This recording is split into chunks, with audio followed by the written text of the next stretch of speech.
E, cara, você ano passado, na Copa, mano, você fez um negócio surreal, irmão.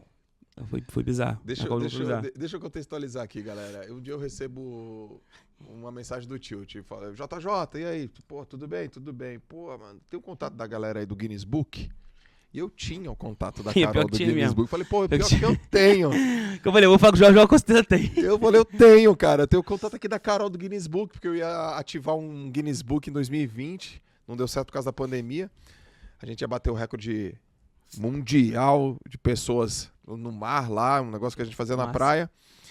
E aí eu falei, por quê? Daí tu vai ficar sabendo. E tu foi lá, cara, na Copa, tu viu todos os jogos da Copa, irmão. Loucura. Como é que foi a experiência de ver todos os jogos da Copa? Cara, foi muito louco. Foi muito louco, porque assim, eu sempre falo isso no meu Instagram e foi uma parada muito, muito bizarra. E bateu o recorde, tá, galera? Bateu o recorde do mundo, do Guinness.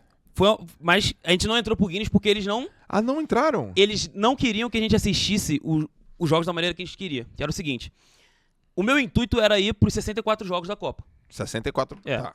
Tá presente nos 64 jogos da Copa só que e não dá, assistir... Só que tem hora que cruza o horário. Tem hora que é jogo no mesmo horário. E aí o que eles queriam que fizesse? Eles queriam que assistisse os 90 minutos de jogo. E eu não tava com esse intuito. Falei, cara, tem duas opções. Ou eu vou pra bater o recorde, ou eu vou pra bater minha meta pessoal aqui. Tá bom. Que era o meu sonho. Falei, não vou abrir mão. Eu vou fazer os 64 jogos. E aí a gente não bateu o recorde do Guinness, porque o recorde do Guinness é de um cara que assistiu, sei lá, 39 jogos, que assistiu 39 jogos completos, entendeu? Somado na minutagem. É, exatamente. Então o recorde é na minutagem.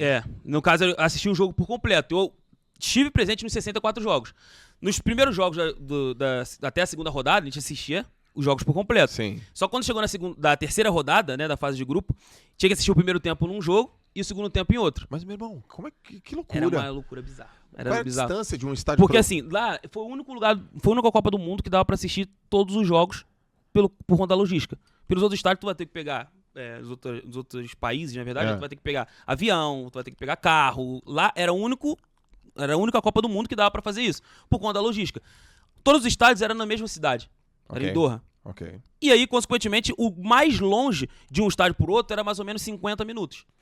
E aí a gente foi e montou um plano de ação muito eficaz, onde alguns jogos a gente ia de metrô, outros jogos a gente ia de carro, outros jogos a gente ia de carro até determinado ponto e ia correndo, outros jogos a gente ia de carro até determinado ponto, pegava o patinete e depois ia pro jogo. Então, tipo assim, foi uma loucura muito grande. Só que quando eu cheguei lá na Copa, no terceiro dia, eu tava com vontade de desistir, pô.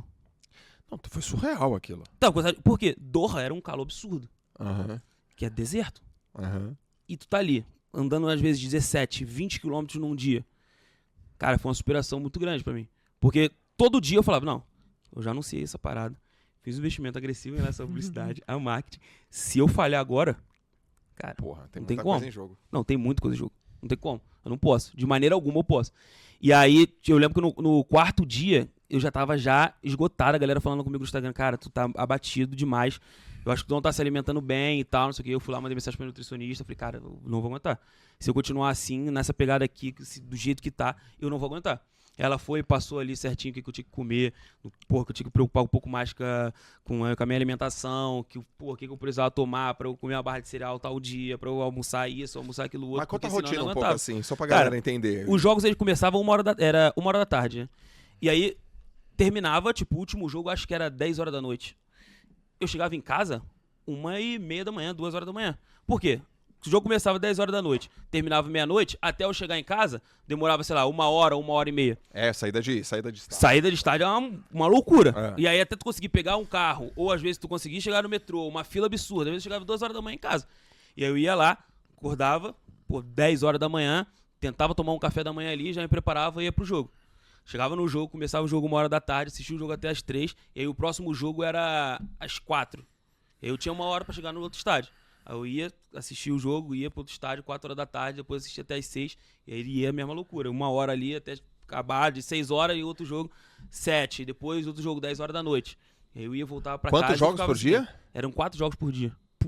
Na primeira rodada, né? Depois foi aumentando. Porque aí era 2 jogos no mesmo tempo. Então, tipo, era... E quantos dias isso? Acho que teve um dia que foi 6 jogos na última rodada. Uns 20 e poucos dias? Foi, 28 dias. 28 dias. É.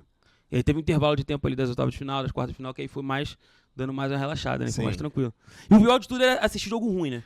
Putz, isso aí que era o pior de tudo, às vezes. Cara, porque a final... Porque às vezes não dá vontade, tipo assim, sendo sincero. Às vezes não dá vontade de eu ir pro jogo pra assistir Irã e País de Gales, por exemplo. Sim. Tá entendendo? E num calor absurdo de 1h em Doha, pô. Uhum. E o sol estalando na tua cabeça ali, mas eu tinha o meu objetivo pessoal. Sabia que eu ia me fortalecer em alguma coisa, entendeu? Qual foi o teu maior aprendizado nessa experiência aí? Cara, teve diversos aprendizados diferentes. Só que eu acredito que o maior aprendizado ali foi de conseguir superar o meu próprio limite. Uhum. Porque eu sentia que eu não ia mais aguentar. Só que eu tinha um motivo muito forte pra fazer aquilo ali. Eu sabia que tinha muita gente me olhando. Meu story triplicou de visualização na Copa do Mundo. Você cresceu pra caraca. Cresceu muito, você apareceu tudo quanto era blog, site. O meu Instagram cresceu 600 mil seguidores, se eu não me engano. Tava com 1,5 milhão, foi pra 2,1 milhões. Então, assim, foi muito louco. Então, tipo, eu sabia que se eu não concluísse aquele desafio, ia ficar feio pra mim. Uhum. Consequentemente, eu precisava vencer, me vencer. Essa é a verdade. Então, todos os dias, eu tinha que botar isso na cabeça. Eu falava, cara, tem uma porrada de gente me acompanhando, tem um monte de gente me assistindo, tem um monte de gente esperando que eu vou concluir esse desafio, e isso aqui eu só vou conseguir uma vez na vida. O que eu fiz isso daqui, teve algumas outras pessoas que fizeram, que a FIFA pegou a mesma ideia que a gente teve, né? Sim. E aí fez a mesma coisa com uma pessoa, com 6 pessoas diferentes.